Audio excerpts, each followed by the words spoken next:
사람이 이 땅에서 살아가게 되면 원하든 원치 않든 어떤 단체에 소속하게 되어 있습니다. 대한민국에서 내가 태어나고 싶어서 태어나지 않았지요. 그러나 일단 대한민국에서 태어났으면 대한민국 국민이기 때문에 헌법과 법률을 지켜야 합니다. 만약에 대한민국을 떠나서 다른 나라에 가서 산다면 이민간 그 나라의 헌법과 법률을 지켜야 합니다. 사람이 살아있는 한 아무 곳에도 소속되지 않고는 살 수가 없습니다. 이와 같은 것은 영적인 삶에도 그대로 적용이 됩니다. 우리가 신앙을 가지지 않고 불신자로 살아가면 그냥 타락한 본능이 이끄는 대로, 욕심과 헛된 마음이 이끄는 대로, 사단이 이끄는 대로 그렇게 살아가다가 죽습니다. 그러나 믿음을 가지고 살아가게 되면 믿음의 성도답게 살아가야지요. 천국 시민답게 살아가야 되지 않겠습니까? 오늘 본문 에베소 4장은 주님 안에서 하나된 성도의 삶과 교회의 역할에 대해서 기록한 말씀입니다. 오늘 말씀은 중요한 말씀이기 때문에 성도의 삶이 어떠해야 하는가를 오늘 말씀드리고, 다음 주에는 교회의 역할이 무엇인가에 대해서 말씀드리도록 하겠습니다. 우리는 이제 천국 시민이 되었습니다. 예수님을 믿으면 하나님의 자녀요 천국 시민입니다. 이렇게 천국 시민에 속하게 됐으면 천국 시민다운 삶을 살아야 됩니다. 천국 시민이라는 것은 육신은 살아 있으나 우리의 영혼은 예수님과 하나 된 몸입니다. 그래서 우리는 예배 드릴 때마다 신앙 고백을 하고 예배를 드립니다. 우리가 드리는 신앙 고백과 삶의 모습이 이코르의 관계가 돼야 한다는 말입니다. 다시 말씀드리면 신앙 고백과 삶의 모습이 같아야 된다는 말씀이지요.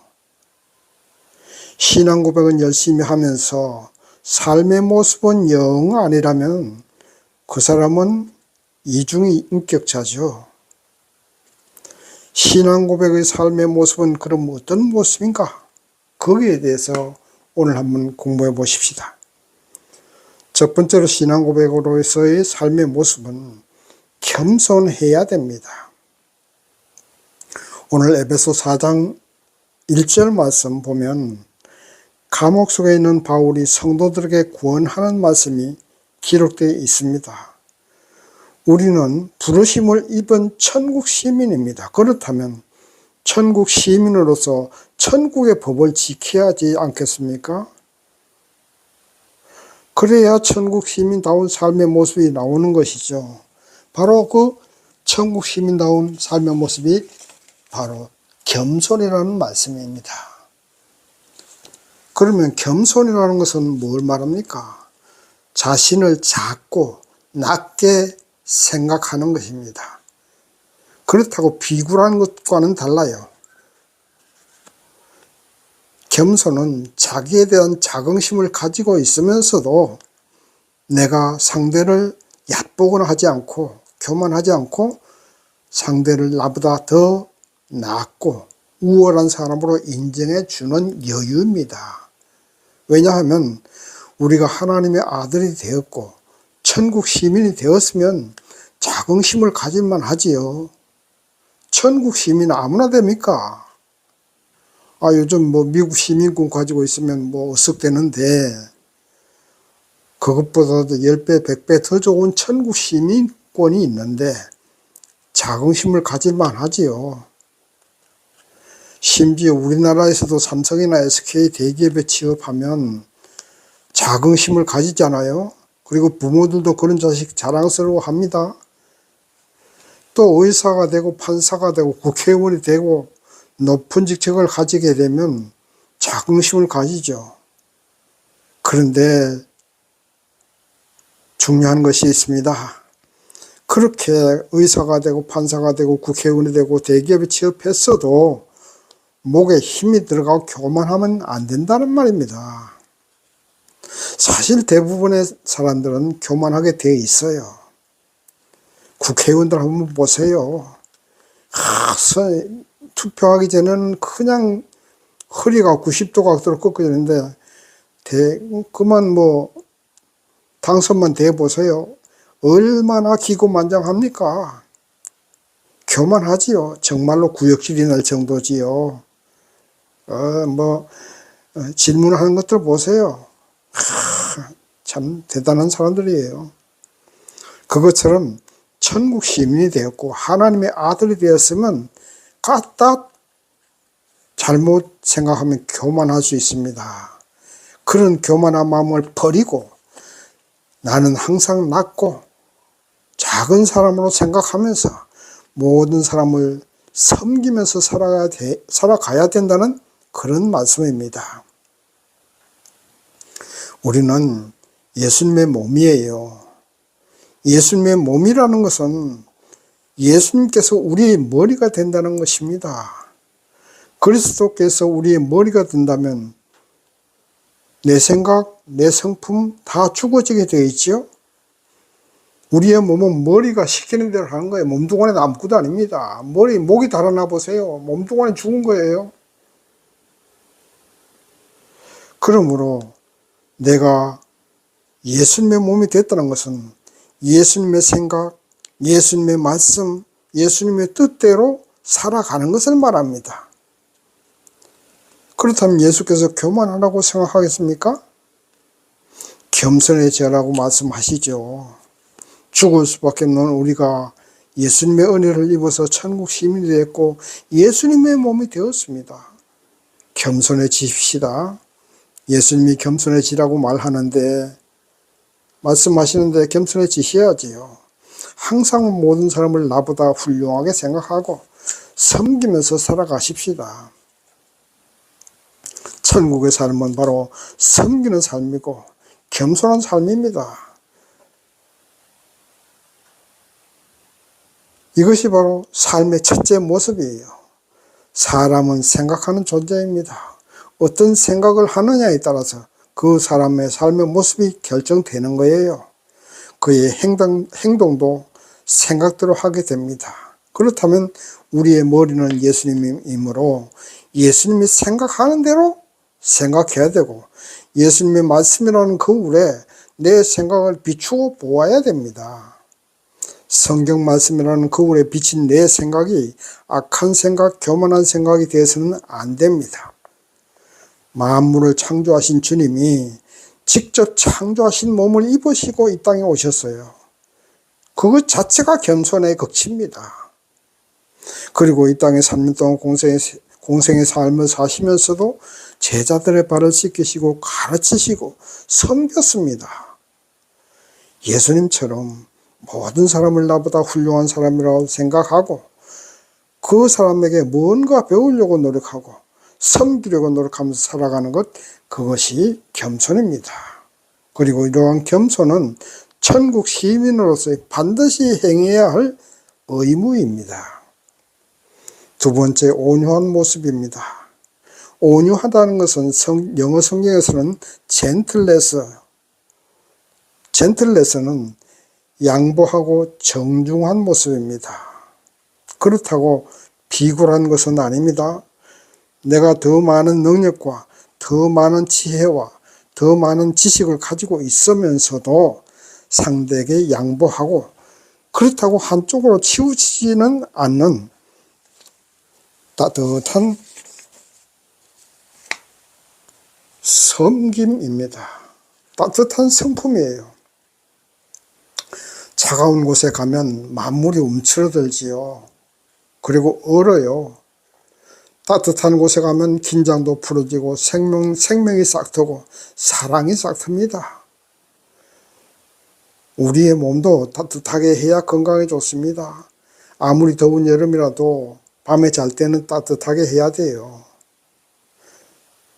그래야 건강에 좋습니다. 덥다고 차가운 바닥에서 잠을 자면 입이 한쪽으로 돌아갈 수도 있습니다. 이것처럼 예수님의 자제된 사람은 그 성품이 항상 따뜻해야 됩니다. 상대의 약함을 품어주고 상대가 편안해질 수 있도록 해야 돼요. 긴장이 풀어질 수 있도록 해야 됩니다. 경직되고 차가운 모습은 천국 시민의 모습이 아닙니다. 언제나 상대에게 먼저 양보하고 힘든 일은 내가 하고 상대를 편하게 해주는 성품, 이것이 젠틀레스고 온유한 성품입니다. 알아도 모르는 척 상대에게 말할 수 있는 기회를 주고 내가 충분히 할 수 있는데도 상대가 능력을 발휘할 수 있도록 기회를 주고, 그래서 상대가 능력을 발휘했을 때는 인정해주고 칭찬해주는 것, 이것이 바로 젠틀한 모습이고 온유한 성품입니다. 물론 사람의 성품은 각기 다르게 태어납니다. 유전자의 영향을 받지요. 그러나 내가 죽어졌다고 생각하고 나의 마음이나 본능적 욕구를 죽이면서 훈련하면 됩니다. 연습하면 되는 거예요. 사람의 건강도 부모의 유전자를 받아서 부모가 건강하게 사셨으면 그 자녀들도 대부분 건강하지만, 부모에게 약한 유전자를 받았어도 규칙적인 생활과 운동 그리고 음식을 절제하고 노력하면서 살아가면 약한 유전자도 극복할 수가 있어요. 반대로 아무리 건강한 유전자를 물려받았어도 술을 그냥 말술로 마시고 줄담배를 피고 먹는 것도 그냥 부어라 마시라 배가 땅땅 터지도록 그렇게 먹고 불규칙적인 생활과 운동도 담을 쌓고 그렇게 살아가면 몸은 비대해지고 병이 걸리게 되는 겁니다. 그래서 우리는 하나님의 자녀여 천국 시민다운 성품을 훈련해야 되는 거예요. 온유해야 됩니다. 품어주는 여유, 용서하는 여유, 양보하는 여유, 칭찬해주는 여유, 상대를 편안하게 해주는 마음이 돼야 됩니다. 이것이 온유의 성품입니다. 세 번째, 오래 참음의 성품이 있어야 됩니다. 세상에서 무엇을 이루고자 하는데 참는 성품이 없이는 아무것도 할 수 없어요. 참는 성품이 없이 즉흥적으로 화나면 화를 내고 좋으면 좋다고 또 헤헤거리고 흥분하면 사람들에게 신뢰감을 줄 수가 있을까요?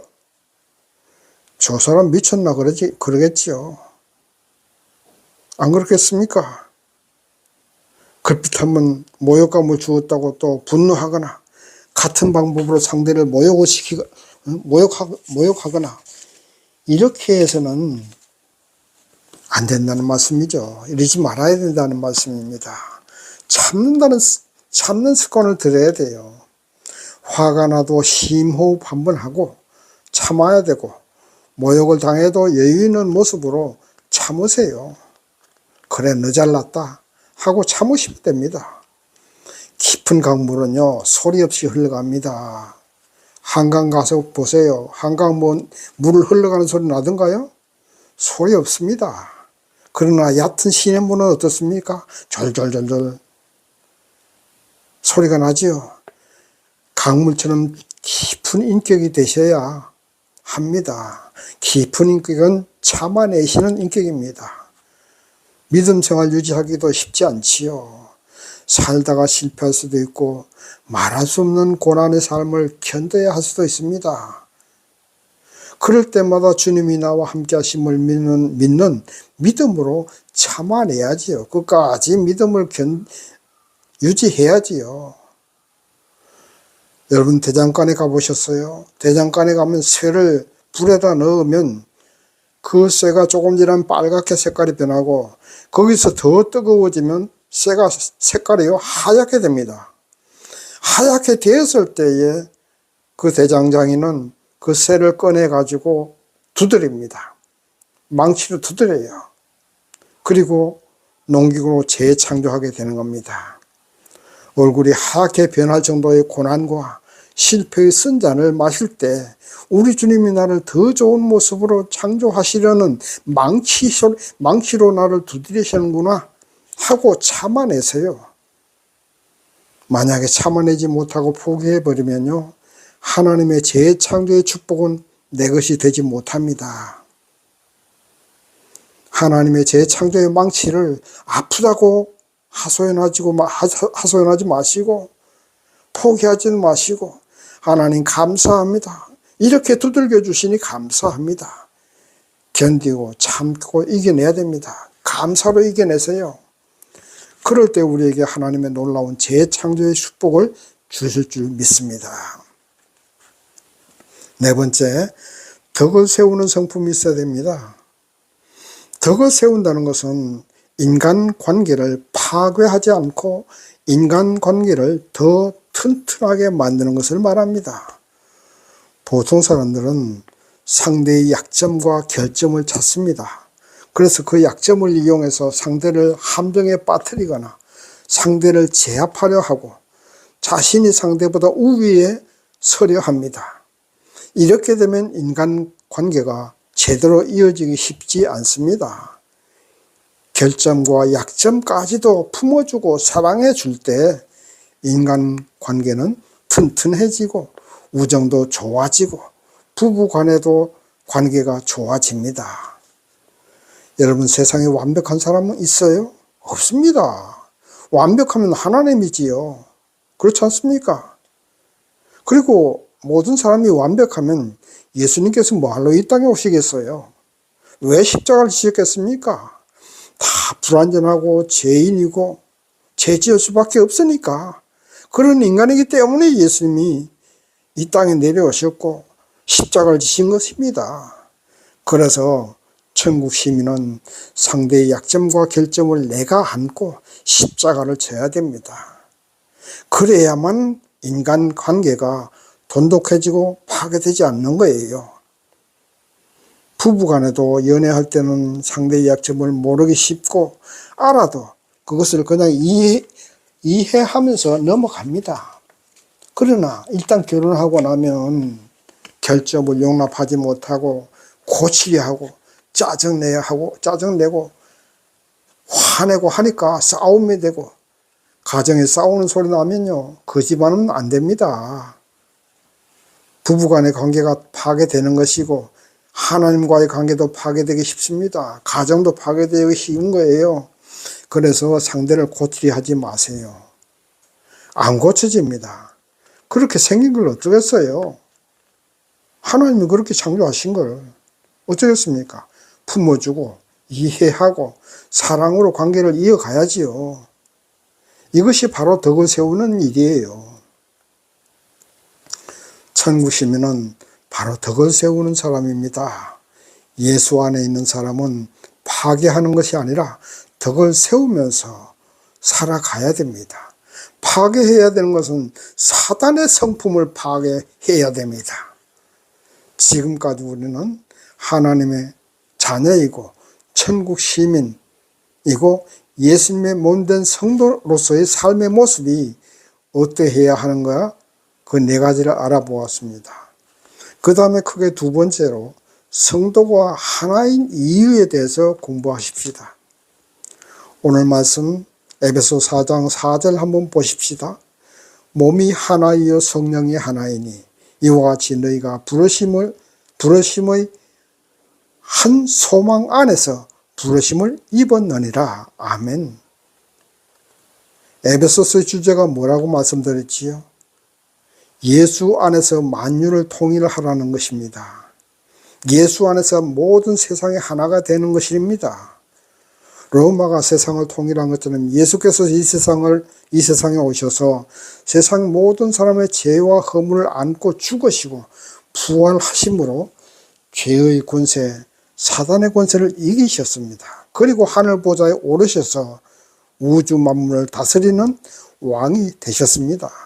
그래서 우리는 예수 안에서 예수님의 다스림을 받는 한 몸이요, 천국 시민이요, 교회에 소속된 사람들입니다. 물론 우리가 눈으로 보는 것처럼 엄연히 다른 몸과 다른 생각을 가지고 살아갑니다. 그러나 그것은 예수님의 하나의 지체입니다. 몸의 일부분이라는 말씀이에요. 그래서 우리는 예수 안에서 하나입니다. 사람의 몸은요, 세포수가 몇 개인 줄 아세요? 대략 60조 개랍니다. 60조, 60억도 아니고요. 60조의 세포가 모여서 하나의 몸이 된다고 합니다. 60조의 세포들이 모여서 하나의 육체가 되는 것처럼 인류의 모든 사람들이 예수님을 머리로 한 하나하나의 세포들이고 지체들입니다. 자기 몸을 싫어해서도 안 되고 자기 몸을 미워해서도 안 되고 파괴해서도 안 됩니다. 그것처럼 우리는 한 생명이에요. 예수님을 머리로 한 하나의 생명이기 때문에 서로를 미워하고 서로를 파괴해서는 안 됩니다. 상대를 파괴하는 것은 나를 파괴하는 거예요. 상대를 미워하는 건 나를 미워하는 것입니다. 주님도 하나요, 성령도 하나입니다. 하나끼리 왜 미워하고 파괴하랍니까? 이웃이 잘되면 내가 잘된 것입니다. 한 몸이기 때문입니다. 예수님이 우리의 머리이시고 이 세상 모든 사람은 그리스도의 몸을 이루는 하나의 지체이고 세포이고 그렇습니다. 그것을 인정하고 우리가 살아가야 됩니다. 하나이라는 사실 믿으세요. 너하고 나하고 다른 사람이다 이렇게 생각하지 마세요. 너와 나는 하나이다. 우리 모두 하나이다. 이런 생각으로 살아가셔야 됩니다. 마지막 세 번째, 성도의 재능에 대해서 생각해 보십시다. 7절 말씀 보시죠. 우리 각 사람에게 그리스도의 선물의 분량대로 은혜를 주셨나니. 아멘. 하나님은 우리를 창조하실 때 똑같이 창조하지 않았습니다. 사람마다 재능이 다릅니다. 그림을 잘 그리는 사람, 음악을 잘하는 사람, 여러 가지 재능이 있지요. 이렇게 다양하게 재능을 주신 것은 하나님의 몸이 각자가 해야 할 일이 있기 때문입니다. 우리의 몸에 손이 있고 발이 있고 눈, 코, 입이 있는 것처럼, 그래서 그런 모든 신체 기관들이 제 기능을 발휘할 때 건강이 유지되는 것처럼 우리 각자가 타고난 재능을 잘 발휘할 때에 하나님의 나라는 건강하게 되는 것이죠. 타고난 재능을 갈고 닦아서 그 재능으로 사람들을 섬기고 세상에 유익을 줄 때 세상은 아름다워지고 주님의 몸된 교회는 건강해지는 겁니다. 발이 손을 부러워할 수도 있지만 발은 발휘해야 할 일이 있는 거예요. 그러므로 나는 왜 다른 사람처럼 잘 살지도 못하고 얼굴도 못생기고 잘하는 것도 없는가? 자신을 미워하고 하나님을 원망하고 또 다른 사람을 시기하고 그렇게 하지 마세요. 내가 이 땅에 온 것은요, 분명히 하나님이 내가 할 일이 있기 때문에, 이 땅에서 내가 할 일이 있기 때문에 보내신 거예요. 그러므로 나 자신을 사랑하고 내가 잘하는 것을 찾아서 그 잘하는 것을 더 잘할 수 있도록 노력하면 되는 겁니다. 남이 하는 것 부러워하지 마세요. 내가 해야 할 일이 있고 내가 가야 할 길이 있는 것입니다. 예수님을 머리로 해서 내가 해야 할 일, 내가 걸어가야 할 길을 묵묵히 성실하게 걸어가십시오. 그래야 내가 예수님의 지체로서 사명을 감당하는 것입니다. 말씀 정리합니다. 우리 모두는 그리스도의 몸된 지체들이고 하나입니다. 이 하나의 몸된 지체로서 내가 해야 할 사명을 충실하게 감당하십시다. 겸손한 마음, 온유한 마음, 오래도록 참는 마음, 덕을 세우는 마음이 돼서 이 세상이 예수 그리스도께서 다스리시는 하나님 나라가 되는데 지체로서의 사명을 감당하는 저와 여러분 되시기를 주님의 이름으로 축원합니다. 아멘.